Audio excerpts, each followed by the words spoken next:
All right, so we are back with another Awesome. episode of Sex Nerd Podcast. Hello. Hi, everyone. Hi. It's Um, early, but it is. we're making do because I don't know. And actually, it's sometimes getting things done in the morning is good because then you can just you're free for the rest of the day, right? You wake up early, you do some stuff, and you're like, "Okay, well, now I can play video games and jerk off all day. I don't, something. You don't have that. I don't know about Yeah. all that.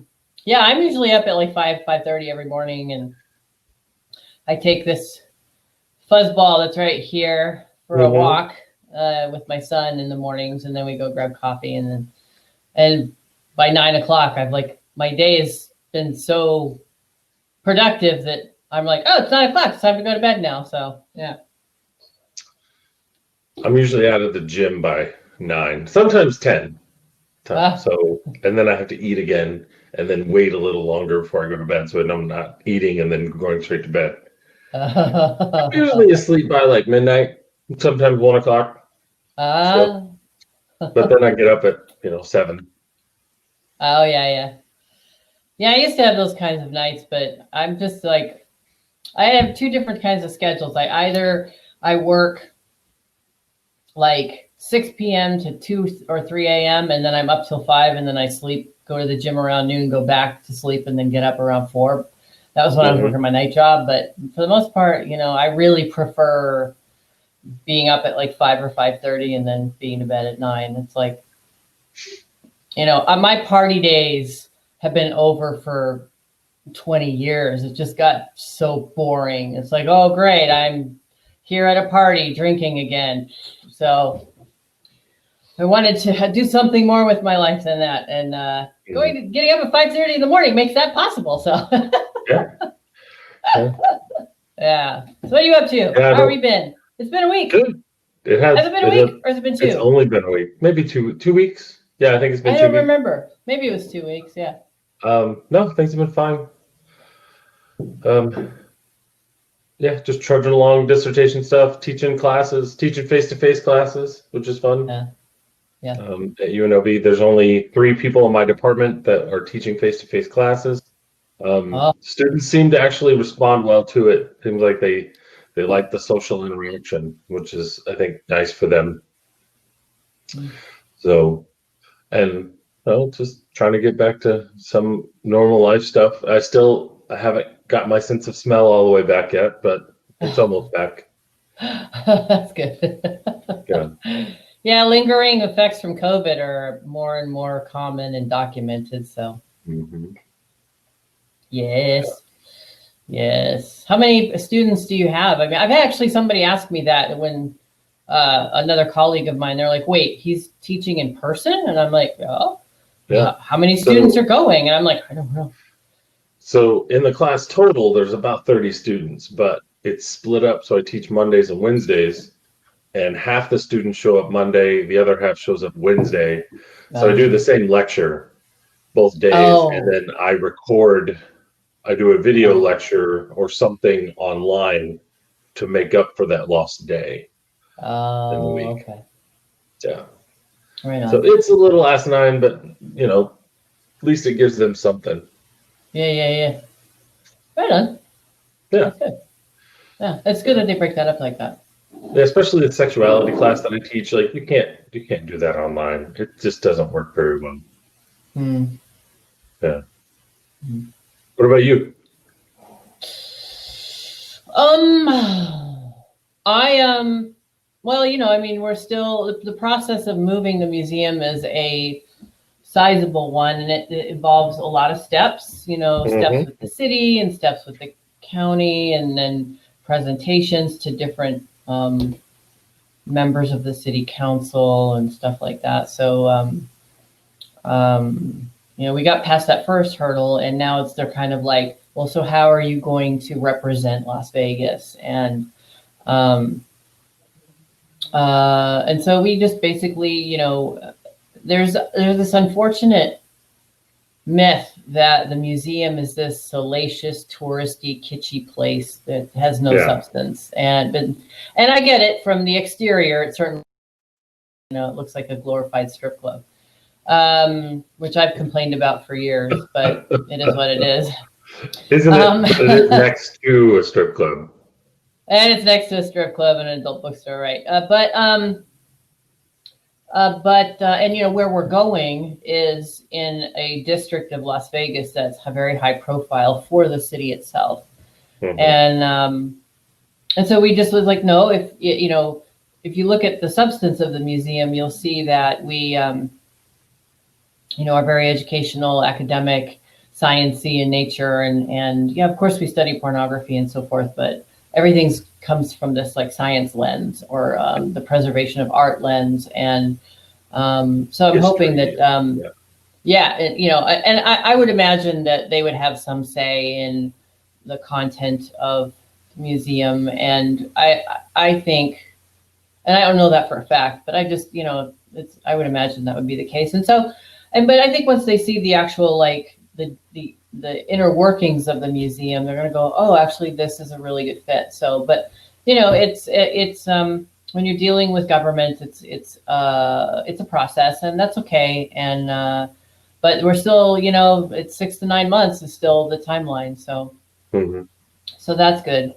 And the other thing is I was recently contacted by a very large conglomerate of adult content production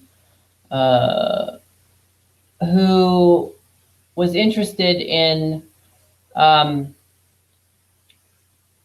finding people to be consent monitors or enforcers on adult film sets. And this person who reached out to me was like, you're the kind of first person I thought of. You have like this extensive background in advocacy, and you've worked with survivors of sexual assault in a clinical setting and at a rape crisis center and so forth. And so, what do you think? Like, how would this, would you be interested, or do you have people who are interested? So, I might actually end up, I'm still waiting for sort of the final, sign off on it, but I might actually be one of the crew for as a consent monitor. Which means you have to sit there through the entire shoot. Yes. Yeah.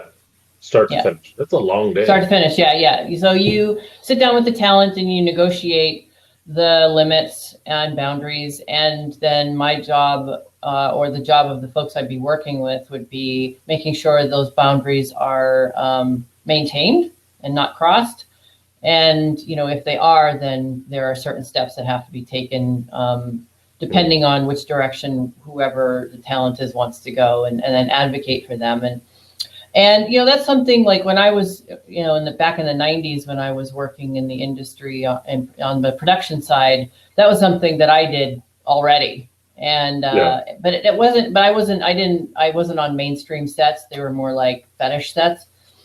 So I think that those discussions have to be had in a fetish setting anyway, but the mainstream industry didn't really do that. And I'm really glad to see that they're doing that. And, I'm actually looking forward to doing that. It's pretty rewarding work to advocate for people and their sexual boundaries and stuff. And so yeah, go ahead. So I'm just imagining, like, you're sitting down with both, say it's a boy-girl scene. You're sitting down with both people as like a mediator of things they're going to do, right? So you're like, all right.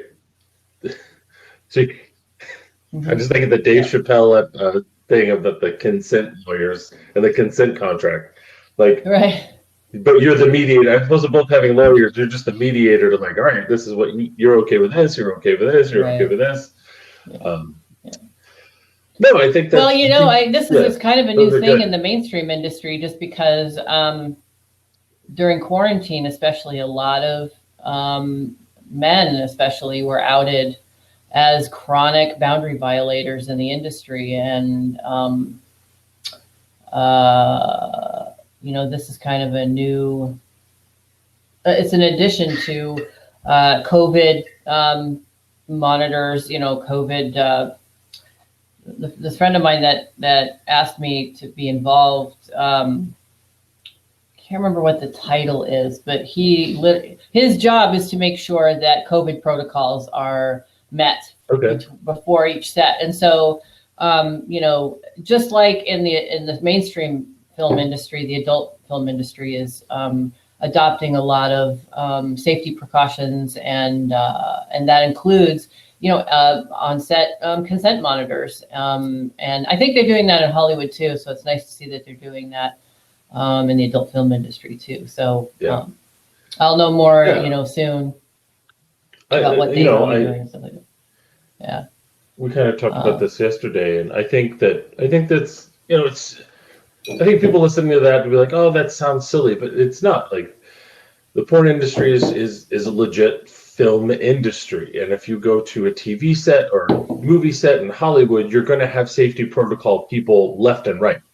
Yep. Like, if there's animals there, you're going to, there's animal wranglers and making sure, everyone's following P's and Q's when dealing with animals, and any safety thing, any stunts that's done, there's safety officers and stuff like that. So you're just, I feel like that's much like the COVID protocol person. You're absolutely needed. I'm really surprised that, especially the bigger name industry, or the bigger names in the industry haven't already done this already. Yeah. Just to like, watch their ass from an insurance perspective. Right. Yep. Yeah, I think it's about time in the mainstream industry for that. You hear sometimes from like the older, the producers and performers that came up in the 70s and 80s. They're like, well, it was just fun back then, and so forth and so on. And there's some truth to that, but I think the industry was a lot smaller at the time, so a lot of people knew one another more intimately. But even at that, you actually, I think it was like the late 70s or early 80s, where you had Ginger Lynn, who filed a complaint against Ron Jeremy. Mm-hmm. And it was kind of swept away. So I think that the sort of nostalgia look back at the industry might, whoever might be espousing those, it was this free for all and it was just so lovely and everybody was into it. I think that kind of comes from a place of privilege. Well, sure, if you didn't have any issue, then it might seem that way, but you don't know that other people didn't back then. They might just not have said anything. Whereas today there's much more room for people to go, no, you crossed the boundary. And I think that also has to do with the fact that adult film sets, there's a lot more, and you hear people complaining about it. There's a lot more, there are a lot more depictions of physical aggression in porn nowadays, with choking and slapping and spanking, and that kind of started back in the 80s with Rocco Siffredi. And, I think those limits, you get into it and you're, lost in that moment or whatever, you want to do a good performance, and all of a sudden you've crossed the line and there's nobody there to advocate for anyone. You just go, well, I'm going to keep going because it's going to make for a good scene. And I think there's more complexity that's been introduced into the adult industry where, the performers have more of a voice. And I think that's really good. So, I'm actually pretty excited. I was really honored that I was asked, and obviously I'm still really busy with the museum, but having an opportunity to assist in sort of like that manner of advocacy from the ground up it's really actually, somebody when I was talking to them, they were like, well, isn't that kind of beneath you? You have all this experience and all these years. And I said, you know what? Central to what I do in my career is advocacy and social justice, and it is never going to be beneath me to advocate for someone else's safety, ever. And especially for me, having, gone through like domestic violence and, having gone through my own experiences with trauma, like doing good work for other people who might not have a voice for them, on their own in a certain situation is there is no greater work than that from my Mhm. perspective, right? So, I'm really honored to have been asked. So we'll see how that goes. And I think from the male side of it too, I think it's a good protocol to have to protect you as well. Because sometimes those things aren't laid out. You don't know what your boundaries are. But also, not, it also gives the male talent protection as well, because I followed the protocols, that person was there, nothing was said. But then also, what if the director wants you to do something that you don't want to do as a male Right. talent? Yeah. That consent protocol person is there to protect you in that Mhm. instance as well, so the Yeah. director, you don't get in trouble with the director or Right. things like that. So Yeah, especially like you can. I mean, that's we've heard of that too, where directors they lay out what they're asked for, and then next thing you know, the director's like, well, just pound her harder or just do this harder, and so yeah, it's an independent sort of non independent third party that's just kind of making sure that everybody's sticking to the arranged um, right. the boundaries that have been predetermined. So, and I think that's really good. I think it's great that the Yeah, industry is doing that. So, yeah. definitely.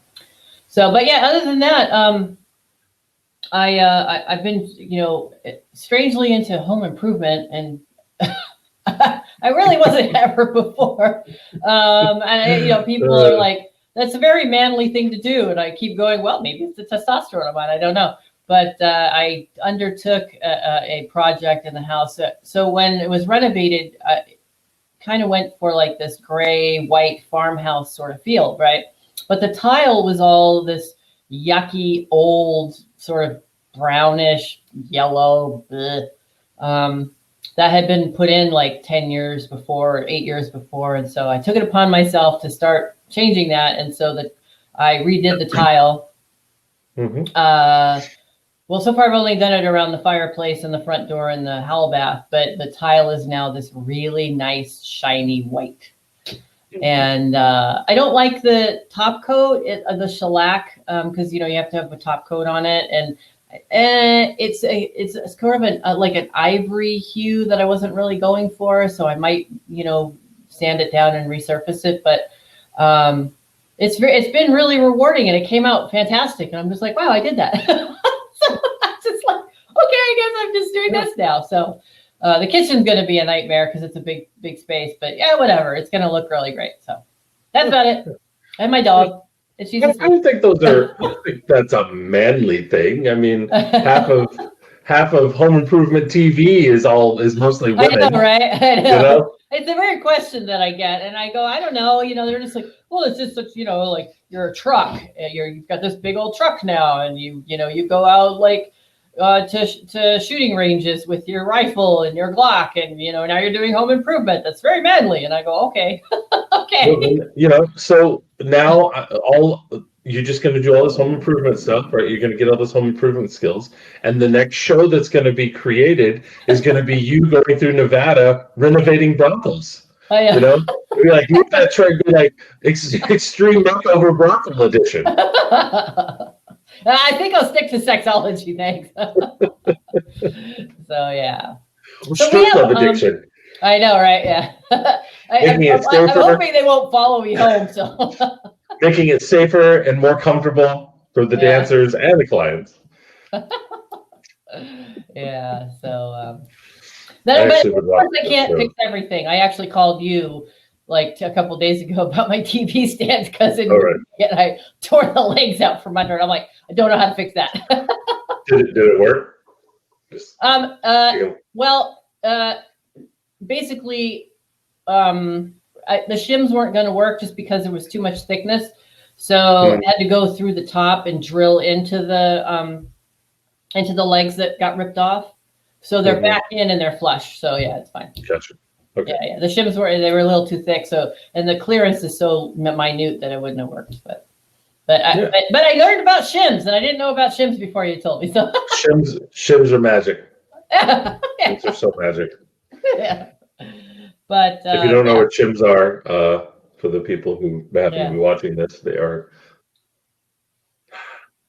almost like wedges, tiny thin wedges about yay long of wood that you put in spaces, basically to fill spaces of wood to like Yep. make things more flush or make things more even, something like that. They're called shims. Yep. Shimmy, shim. Shim magic. Shim Yeah. magic. So, well, we have a pretty interesting topic today. Quite honestly, I had never ever heard of this before, never even thought about it before. And now that I look back, I go, you know what? Why wouldn't it be? Right? Why wouldn't it be? So, okay, so what we're talking about is this paper that was published this year. Last year in November, right? Was it last year? Okay. Yep, in the Journal of Sex Research. And the authors looked at motives and manifestations of sex as self-injury. Mm-hmm.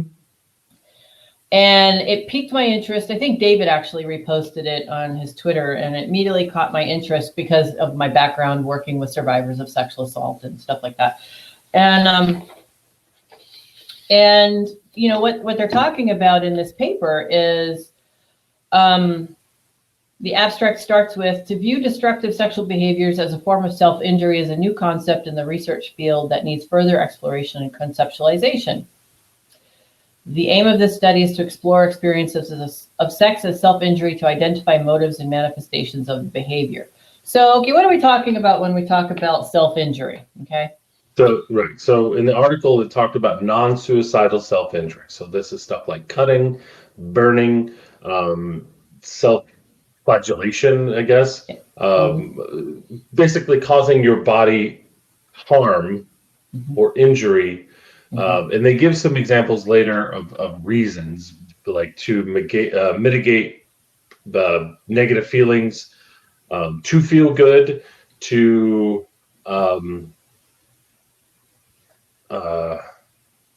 kind of go around anxiety and depression, or you know, to feel something different. You know. Well, and to manage, I think, to manage out of control behaviors.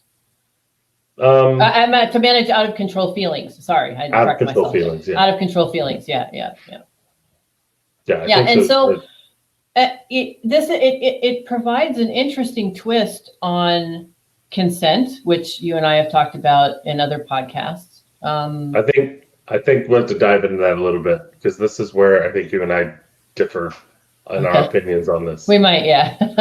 Right. So, so the contrast to me, so I did this, I think I used this study in the previous podcast, which is when fear is near the threat imminence elicits prefrontal, preaqueductal gray shift in humans, right? So this was that paper, which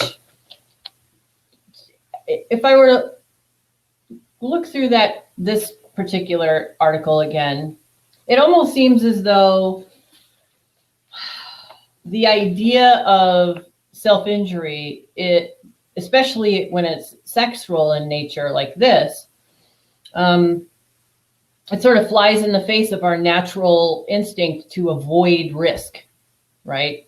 Because in the paper, it talks about how some of these folks who use sex as self-injury seek out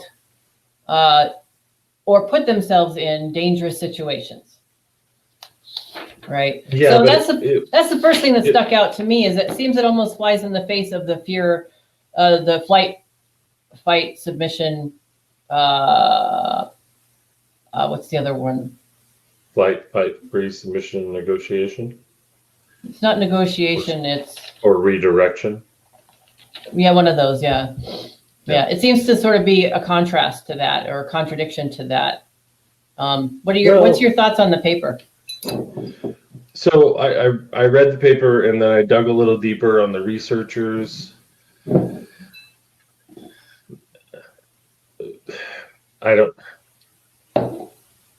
So it's a Swedish paper. Let's start there. It's a paper done in Sweden. They recruited on the internet, which is fine.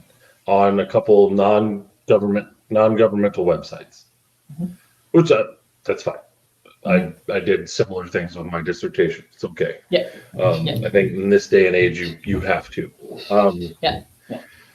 And they justified it, and I understand. But here's where I get the rub from, again, psychology and what I will call child psychology drones, which is what these three authors are. You have a grad student who's studying sex-related stuff.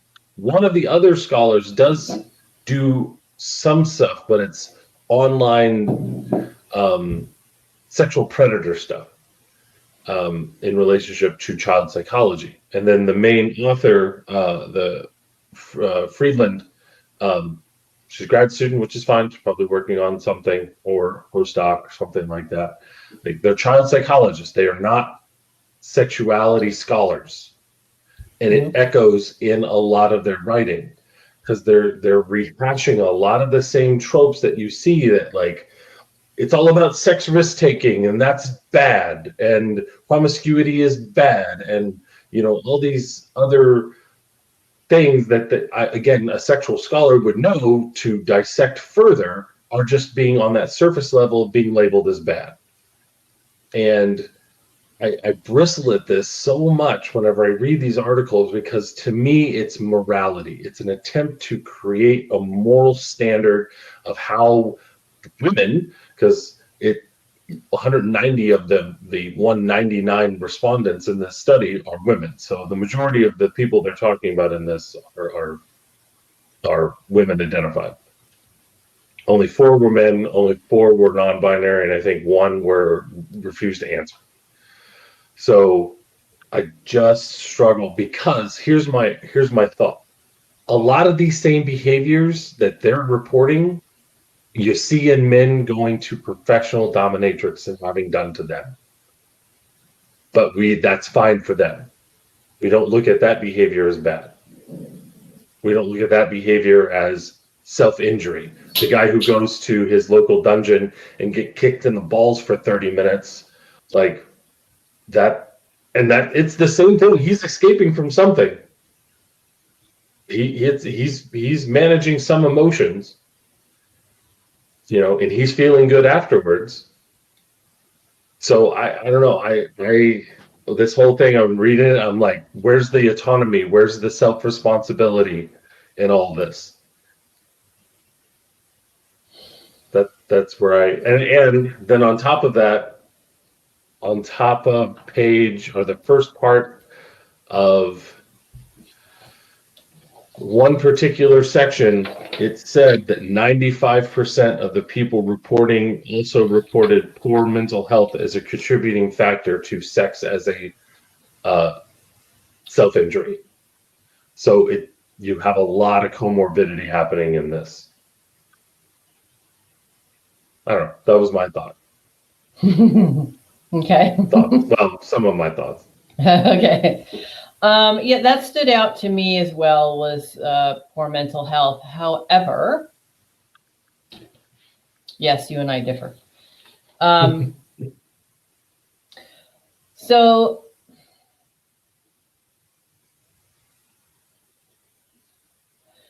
anytime, I think, and one of the things that you didn't bring up was, or maybe you did and I just didn't hear, my headphones are being a little weird.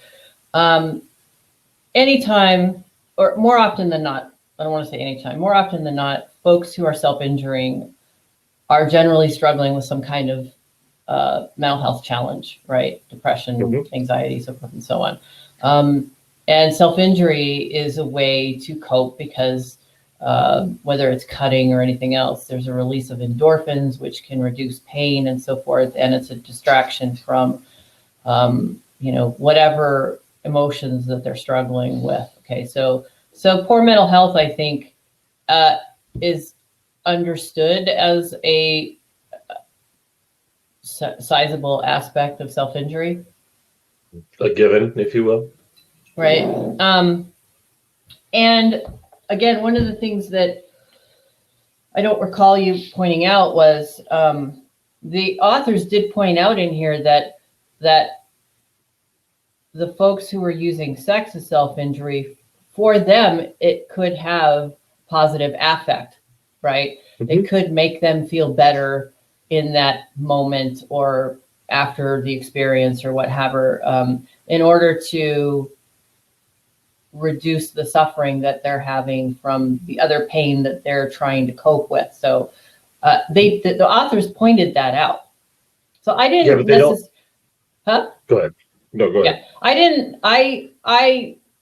I saw the paper as a little bit more balanced than you did, because they did highlight that fact that it was something that these people that they interviewed used as a, I don't know if you want to use the word successful coping skill, but as a coping skill that had positive outcomes in some cases.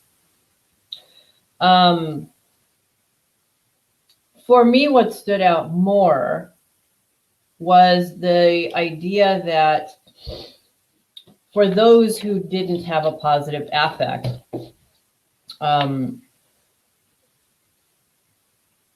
it was the nature of risk-taking that I was troubled by, because in order for them to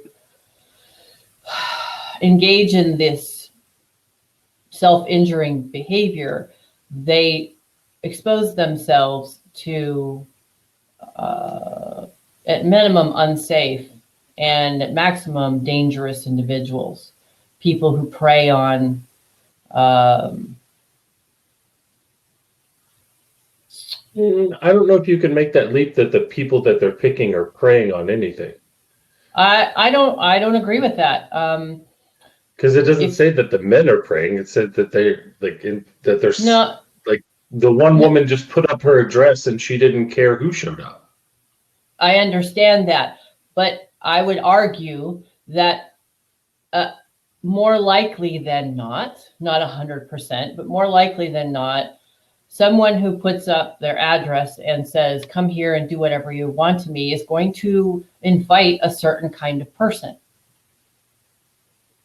And not necessarily always someone who's going to care about that person's consent.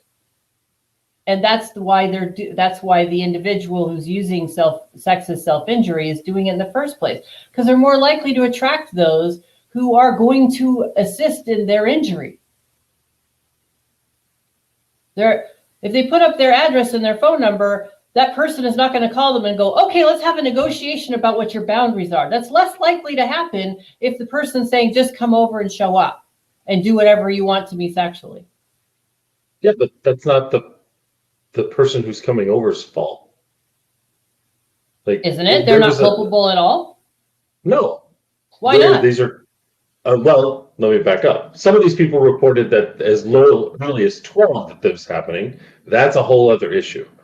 Depending on the age difference of who, because a lot of them reported seeking out older men that were at least 10 years older than. So if we're looking at that instance where they're young, they're teenagers, and they're seeking out older men that are 20s, yeah, that's going to be an issue.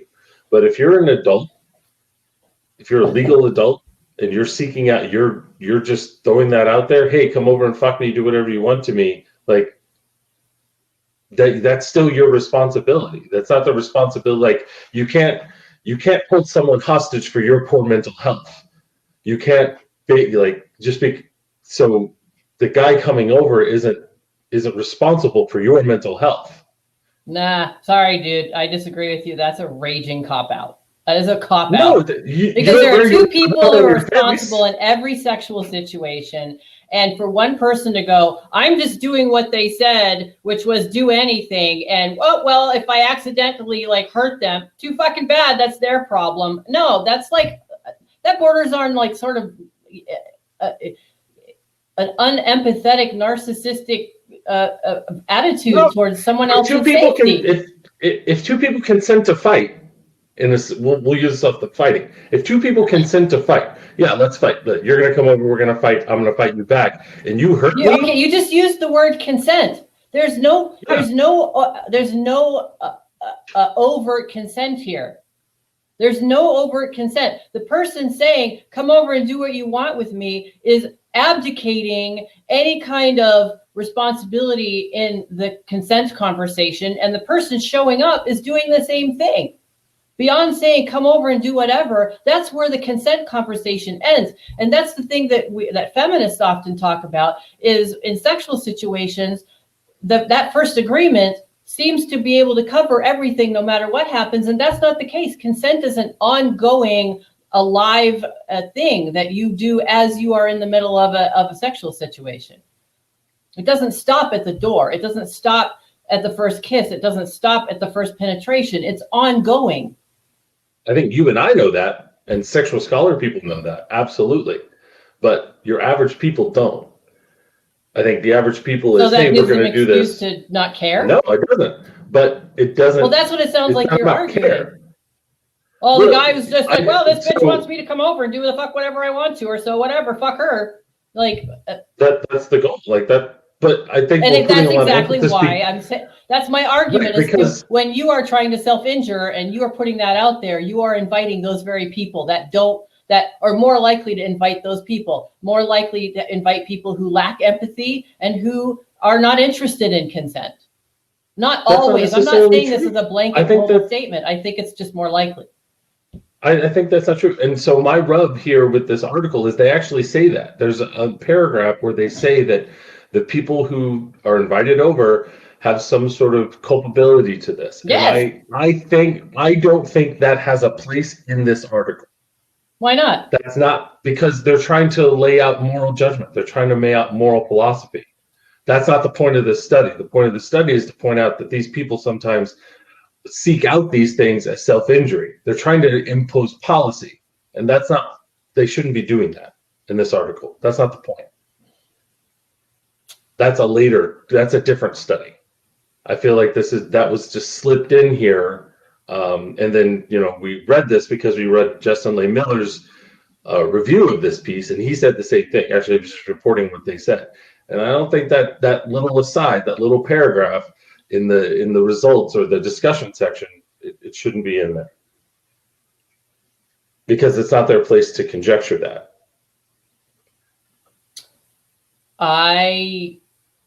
I'm going to reserve comment on that part for now. I might come back to it. Okay. Only because I haven't taken enough time to think about what you just said, and probably won't have the time or maybe it'll come to me as we're having this conversation. So,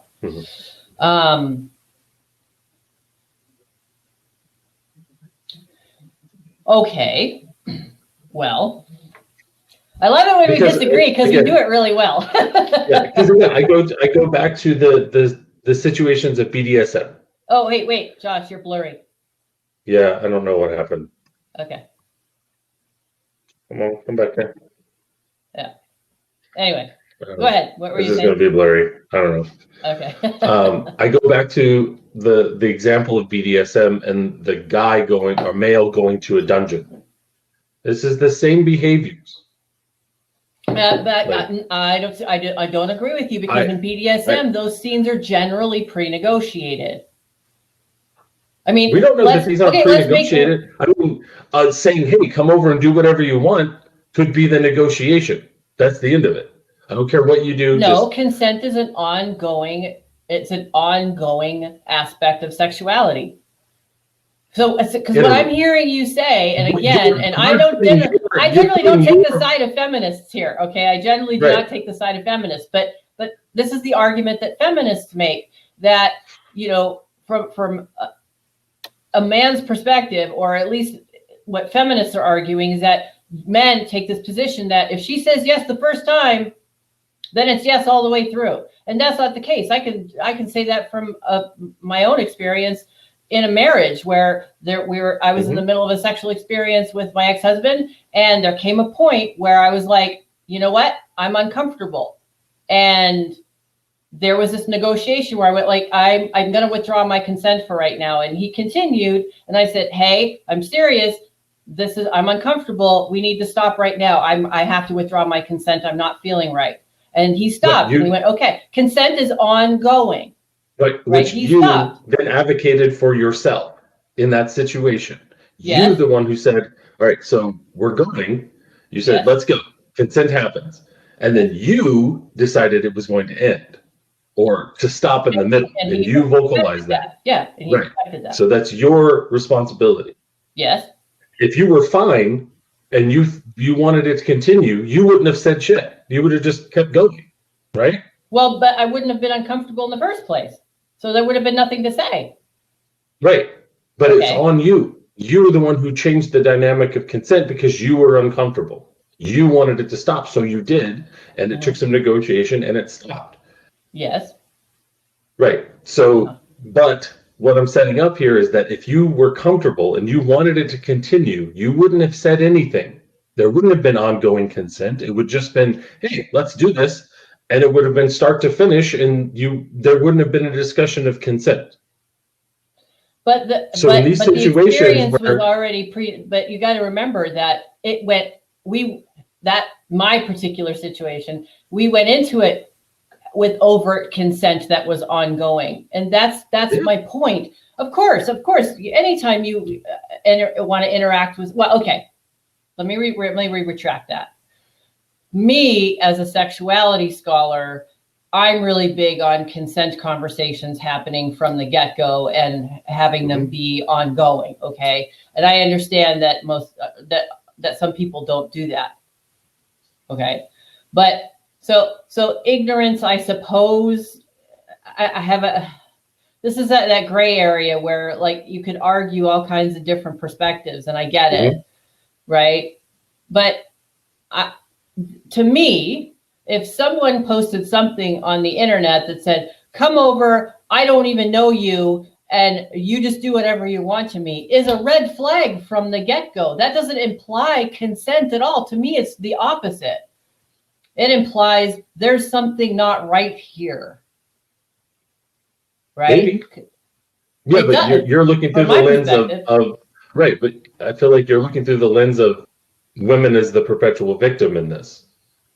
Like that you're almost white knighting it for them.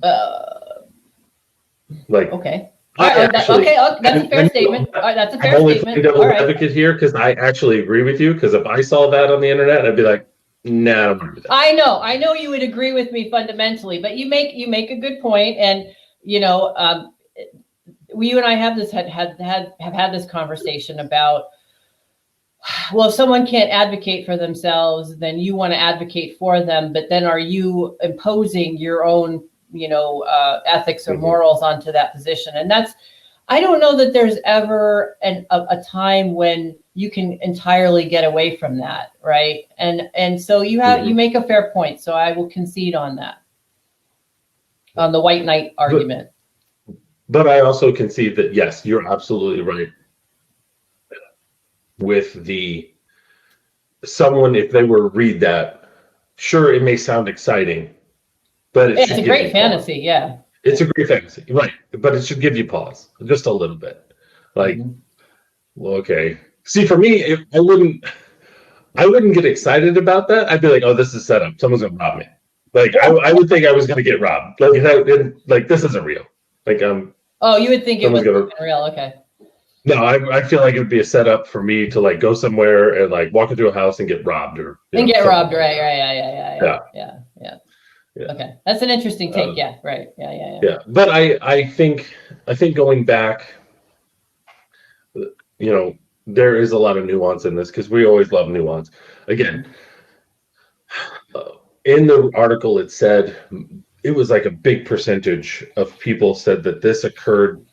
A lot of times their sexual self-injury occurred between the ages of 12 and 19. Yeah. So you have a lot to unpack there.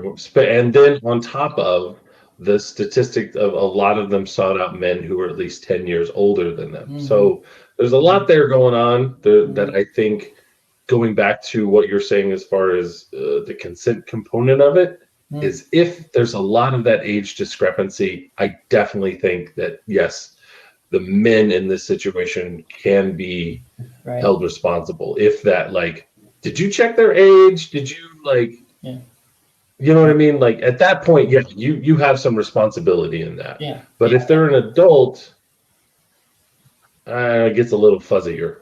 Like there's no barometer for checking mental health. Right. You know, I think actually in the article it tried to suggest that by like maybe they had like earlier self-injury scars or something like that that you should pay attention to. Like you can't do that. That's you can't expect them to do that. But as a guy, as a male, that like because again, I'm going off the male female because a lot of these, even the ones that were lesbian identified, sought out men in these instances for reasons that like to feel disgusted or something like that. So Yeah. I will go back and say I think the men, if there is that like age component that you're not checking on, but yeah, you're kind of held responsible of it. Right. Yeah, and I would, you know, when I was working at the Rape Crisis Center, it wasn't an uncommon, and I just never thought about it this way. And that's kind of like if this article brought up a lot of memories for me. You would hear survivors talk about, especially those that had been assaulted in youth, right? That they would use dangerous sexual situations as a form of either pain relief or as a way to reinforce their own self-hatred, that they weren't worth anything and so forth. I hadn't put self-injury together in that context because I had always kind of, self-injury is cutting and stuff like that over here, right? I hadn't even working there, and it was never brought up when I worked there, but it wasn't an uncommon thing to share that survivors shared in closed sessions and stuff was, well, I don't matter anyway. My dad or my uncle or, you know, the stranger did whatever when I was 15. And so what does it matter? My body doesn't matter and I don't matter. So I just put myself in those situations because I'm just that awful, you know, and that is, you know, self-injury. So what I think for me, what this paper really made me think about is if we are going to start talking about sex as self-injury or the potential to use sex as self-injury, that consent conversation just got a whole lot more complicated because a lot of these folks that were in the study like admitted to the fact that they put themselves in these situations for that purpose and didn't just disclose it. Right. And so if you're talking about, like, if we're talking about, and this predominantly, like you said, focused on female identified folks, if you are a guy who is engaging sexually with someone who just seems like she's the party girl and she just, you know, is out there and she'll do the most extreme stuff ever, like, in your perspective is, holy shit, this chick is so cool. And then later on, like, you find out, oh no, she was, you know, using this to self-harm. And now you have participated in that effort, right? All of a sudden, everything gets really murky because if you're the dude and you didn't know, well, how, now, if you're going into a dating, or not even a dating situation, let's use festivals, for example, right? You're going to a festival and there's this woman who's, you know, 19 or 20 years old or 22 years old. And she's, you know, got the gear on and is just like, oh no, man, I want you to strap me up and I want you to do this to me and that to me and whatever. And she lets you do the most extreme stuff. The thought has to come to your mind now, well, is she really into this or is she just trying to hurt herself? Like that just, and they actually, I think, address the BDSM aspect in here, that BDSM is separate from self-harm. So how do you gauge that? Because if the person is there with the intent to self-harm, they're not going to tell you that they're there to self-harm. Right. So that's why that paragraph was rough for me of like, right. Though they try to separate it, the BDSM. I argue that a lot of people are in BDSM to actually. I've seen the articles and the studies that some people go into BDSM to deal with childhood trauma. Yes. Yeah. No. Like they work through. That's talked So about that BDSM is sometimes yeah, used to deal with trauma, right? But I right. think the So difference there is that's overt. The conversations that are happening in BDSM, these conversations about BDSM as a means by way to deal with trauma, these are overt conversations that the community is having. I don't know about individuals, right? But the community right, is having that conversation. right, but right. So we have to look at the individual. Like maybe they're going into play partners and they're just like, this is what I want you to do to me, but they're not discussing the motives. The motives could be their own. And the Dom, we'll put this in a Dom sub situation. Say it's a sub doing that, and does the Dom held responsible for their motivations? Well, I think a dominant is responsible for making sure they have consent conversations and doing as much as they can. And I'm not getting that those conversations are happening with those who want to self-harm. Are you going to have those who are not going to disclose? Unfortunately, yes.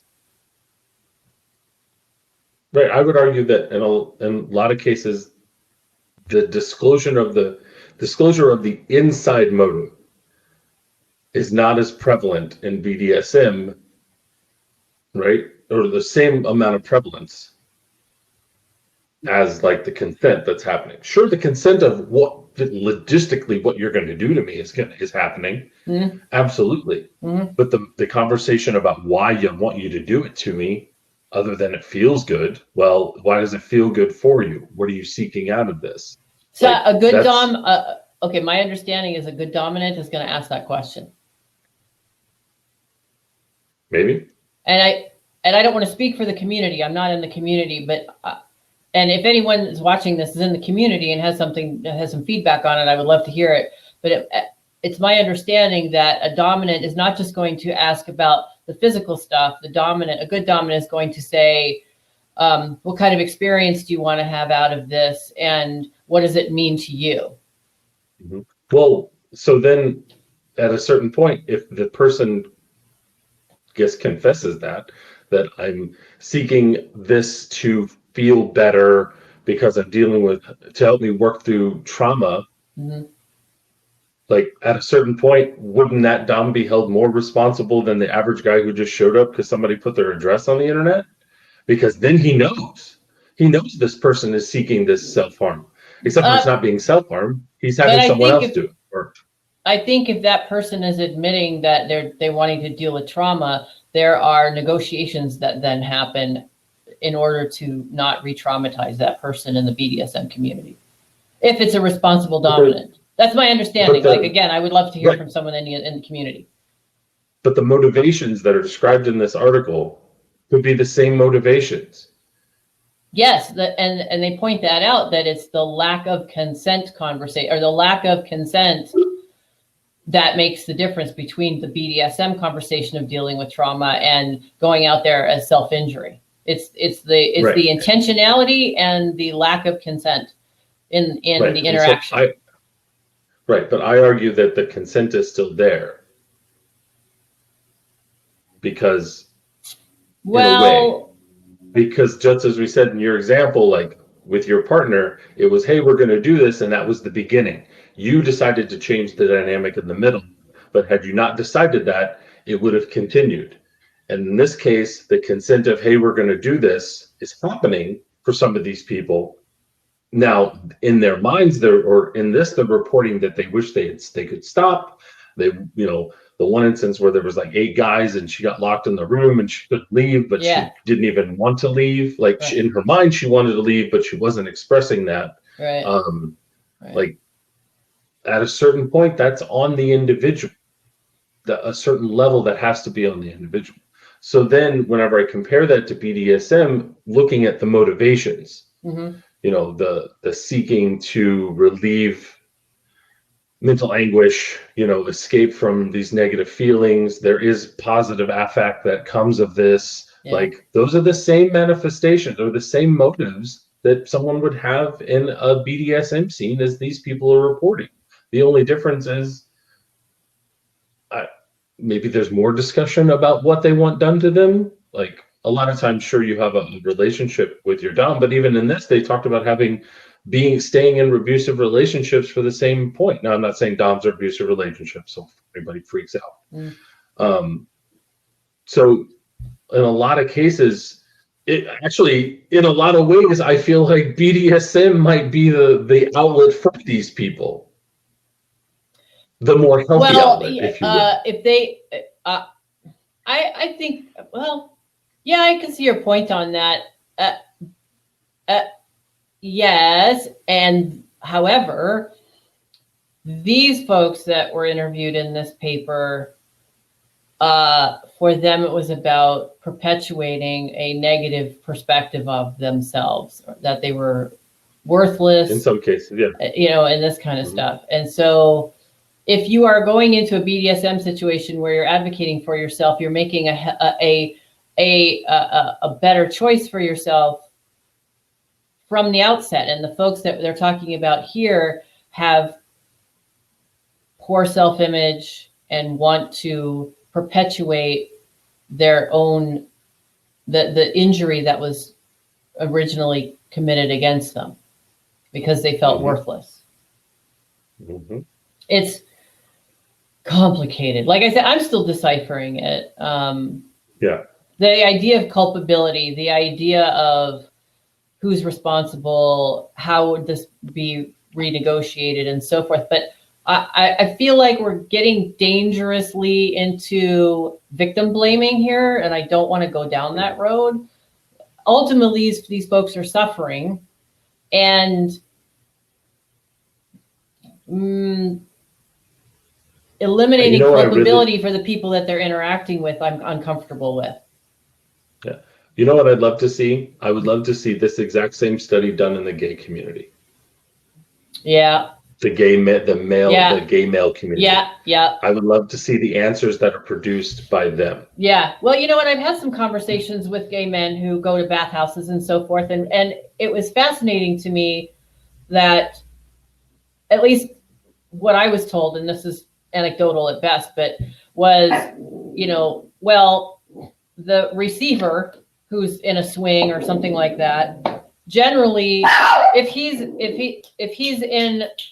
already in the sort of supine position, that's consent enough, period. Doesn't matter who it is or whatever. And it's assumed that that person is HIV positive and on suppression medication. And, that's just an understanding. But that's coming a lot of times from older gay men. If you talk to younger gay men, they actually disagree with that. And that there's a lack of consent in gay culture, and that they want a reckoning in the gay community. So, but again, my exposure to that is purely anecdotal. So I would be interested to see that. Yeah, I would be interested to see if they found the same,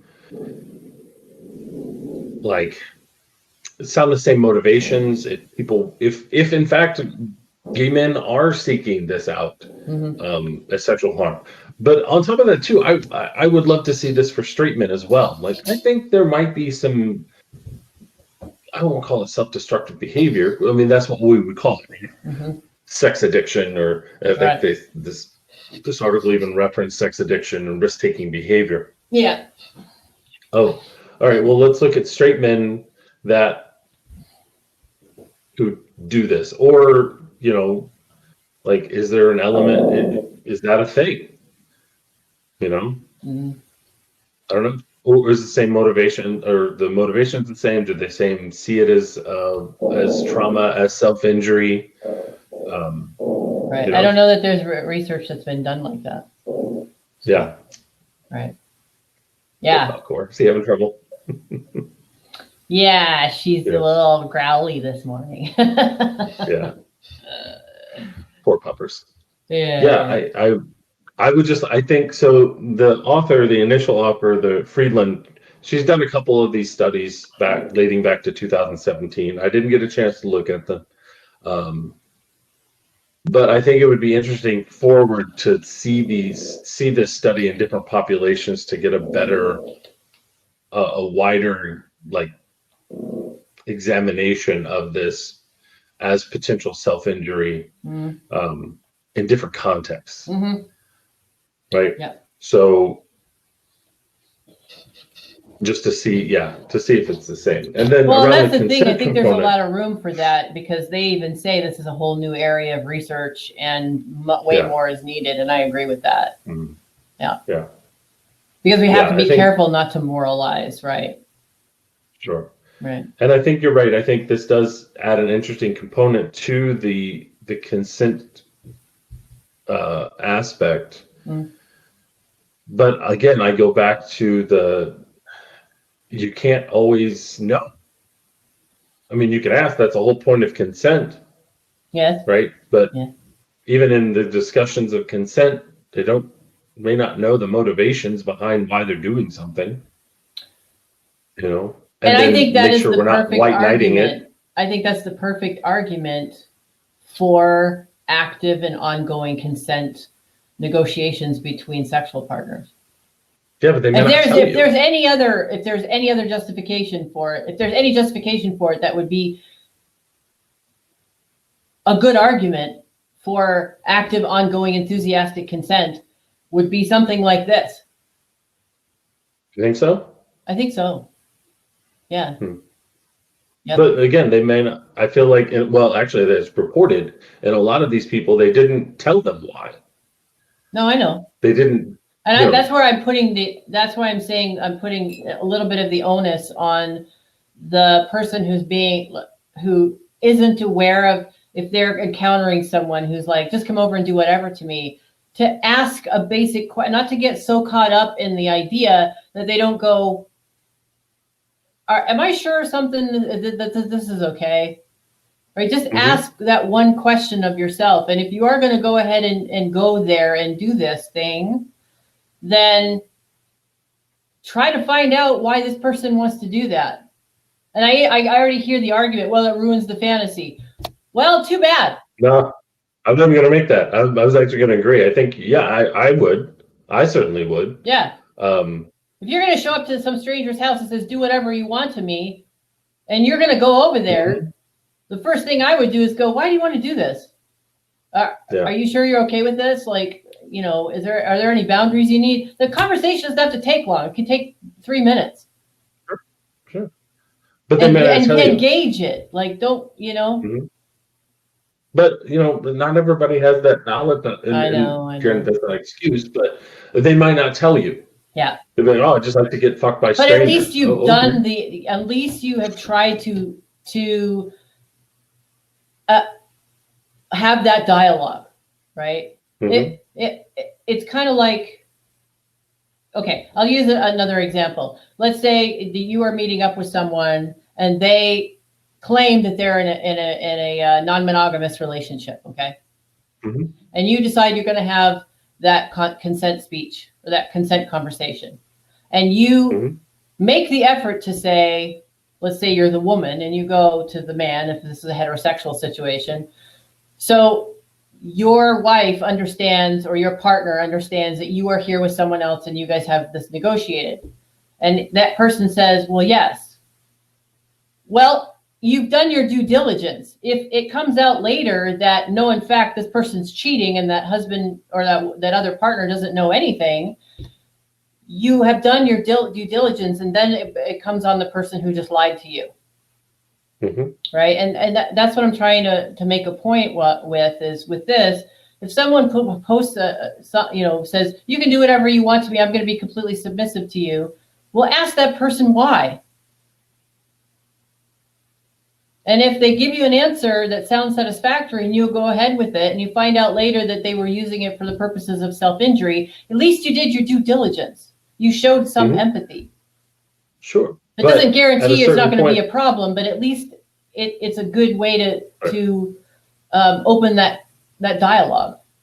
And and be Yeah, somewhat I responsible. agree with you.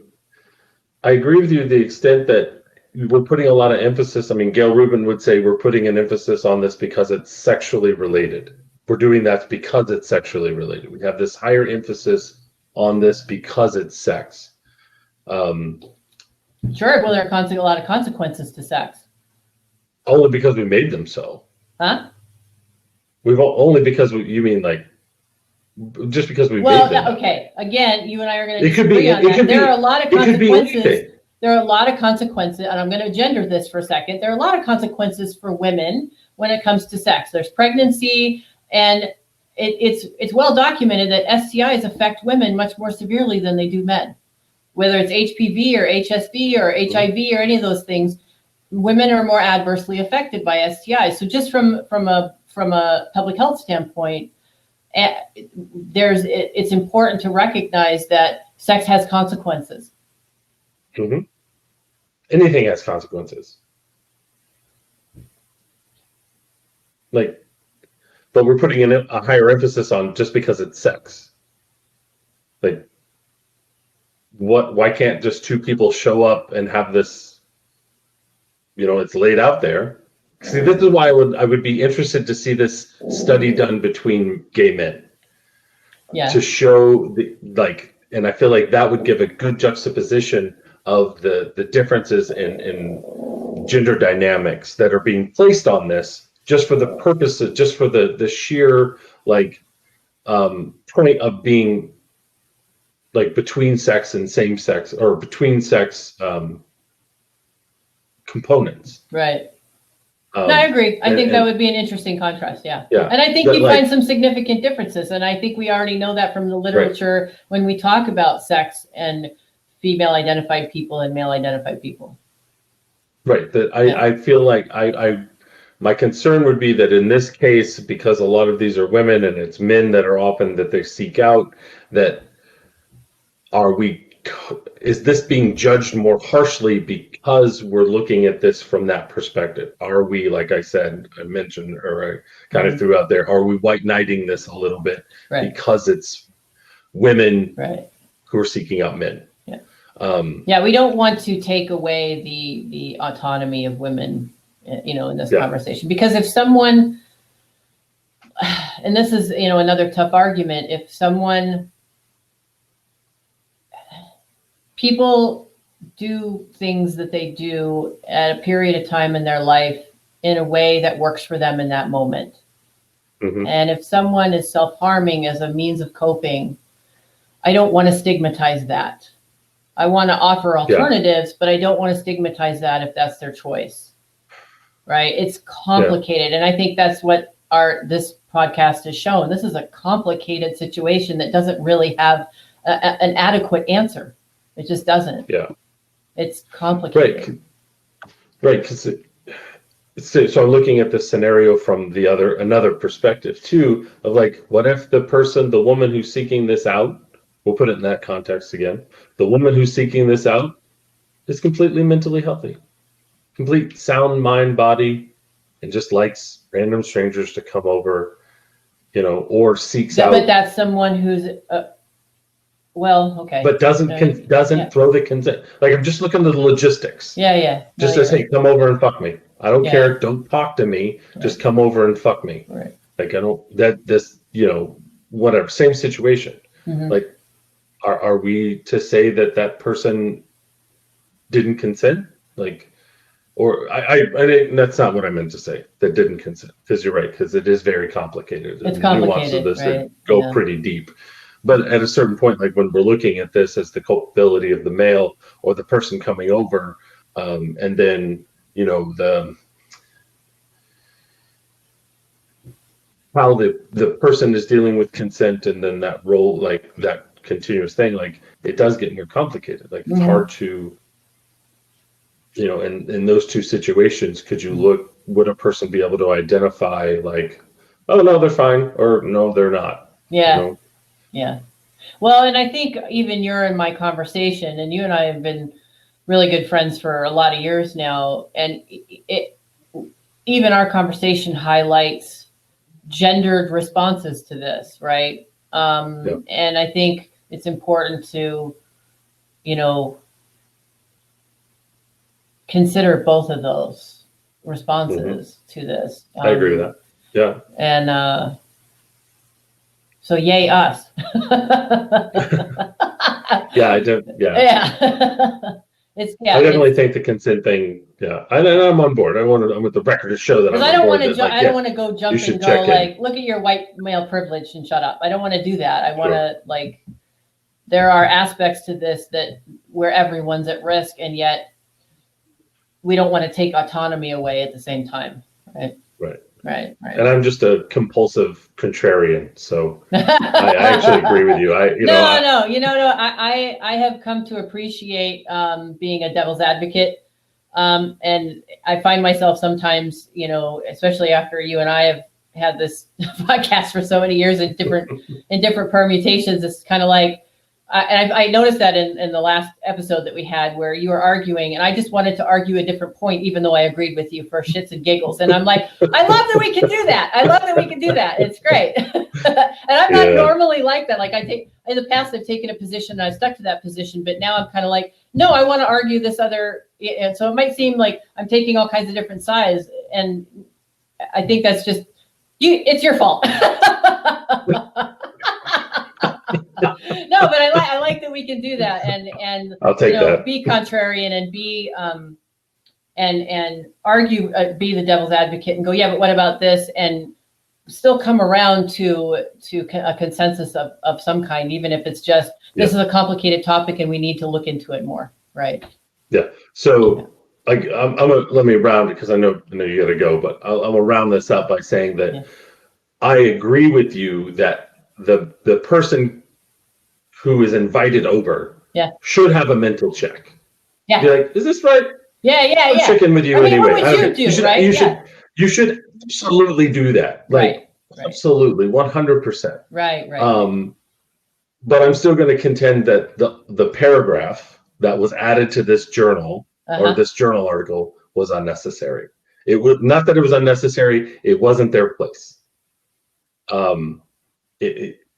They could have I'm going to sit with that one, and I'm going to think about that because I don't disagree with you, but I don't agree with you either. I don't think I haven't formulated an opinion on it yet, but I'm going to think about that. Right, because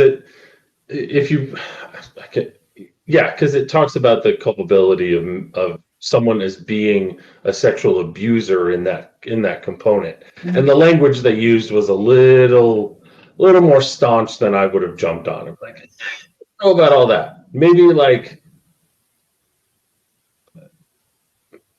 as we've said, like not checking in, sure, but I don't know. It like you said, it's complicated. And again, I don't think it's their place to make this claim. Okay. The author's place to make this claim. I will look into that more. I promise. It would be our place reading this article to make that claim. Okay. And having this discussion to make that claim. But that's just me. Yeah, the culpability conversation. Yeah. No, you made some valid points. I appreciate that. Yeah. But the article itself, I agree, is very interesting and definitely something that should be looked in further. Yeah. Especially from the mental health perspective.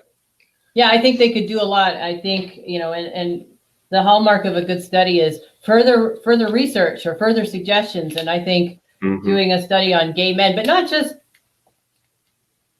gay men of a particular age group. I think gay men across multiple age groups, because I would almost be willing to bet you would find a difference between, say, Gen Xers and Gen Zs and millennials. I think you would find a difference. Yeah. Absolutely. I think it'd be interesting to see. Yeah. And I think I would like to see this in from different cultural perspectives too. Yeah. So, Yeah, because this is Sweden. This is done in Sweden. So. Sweden, yeah. And I was looking at their references, and I think they only had one or two other examples of something similar being done on this topic. So there's not a lot of research out there at all. Yeah, I think it's just at Friedland who's doing it. No, there were two others that did something similar. Two. I think there were two more. Okay. Yeah. But it was a really small number. Yeah. Mm-hmm. Yeah. So, yes. Well, we like to take on the hard stuff, Yep. even when So next we week, got a little puppy in our arms. Yeah, So next week we got a guest for first time in this exciting. platform. And we're gonna like continue to have some guests after this. It's awesome. Yeah. So if you tune in next week, or the next episode, I guess, not really next. We're gonna do it next week, but you might not be listening at that time. We're gonna have David Lay, Dr. David Lay from UT Austin, right? Isn't he in New Mexico? Oh, he's in New Mexico. That's New Mexico. Yeah. New Mexico. That's right. He's in New Mexico. He's in New Mexico. Austin. Why do I think he was in Austin? Well, because I think you might be thinking he just had to testify in a court case in Texas on obscenity. Okay. Yeah, so maybe you're thinking that. Yeah. Maybe was it UT Austin? I don't know. Yeah. I'll obviously do the research before the interview, so I get this right. Yeah. So David's a colleague of ours, and what we're going to talk about is this sexual censoring or sexual speech censorship that has sort of taken over parts of the radical left. You know, and I think it extends even further to, you know, stigmatizing sex work and sex workers and so forth, and how it's like the radical left, the radical woke left, and the, you know, evangelical conservative right are strange bedfellows when it comes to this topic. Yeah. Mm-hmm. I mean, you saw that with McKinnon and the radical right too. Yeah. With pornography, 100%, or Dworkin. Yeah. Those. Yeah, it used to be the focus on the family folks and the conservatives and the Christians that were going after this, and now you're seeing the same kind of movement that's been, it's just kind of taken over the woke left. Yep. You know, well, and not the entire woke left, because like some of the left is like advocating for the decriminalization of sex work, but then you have strong feminist aspects and woke left aspects who are like, oh no, sex work is inherently abusive and so forth and so on. And so we're going to talk about that next week with David. Right, because remember, as Dworkin said, you know, sex between men and women is always rape. Okay, you said I'm not going to touch that. I'm kidding. But yes, it's like the extreme. Like the Dworkin. It's a very radical femme perspective. Yeah. The radical femme perspective is that all sex is rape. Yeah, between men and women. Yeah, so between men and women. But they used to be fringe in the 70s. They're not so fringe anymore. No. Yeah, they've definitely taken over aspects of the woke left, the woke radical left. Yeah. The internet is awesome. Oh. Because of, like that. Yeah. I can bet. Anyway. Right. All right. Well. So next week then. Yep. So like and subscribe or do whatever. I'm going to start loading these to YouTube and stuff. I had to figure all that out. So like, subscribe, and ring the bell or whatever. Twitter, we don't do that on Instagram. Instagram, Twitter, Facebook, YouTube, and hopefully within the next, hopefully soon, we will be moving over to some of the other podcast platforms. Right. Maybe. Yeah. That'd be great. Yeah, you've been having conversation with someone skilled in that area, so we'll see. Yeah, I think I might just do it myself. Okay. That's for another conversation. Got it. So. All right. So then thanks for tuning in, and we will see you guys next week. Yay. Bye. Bye.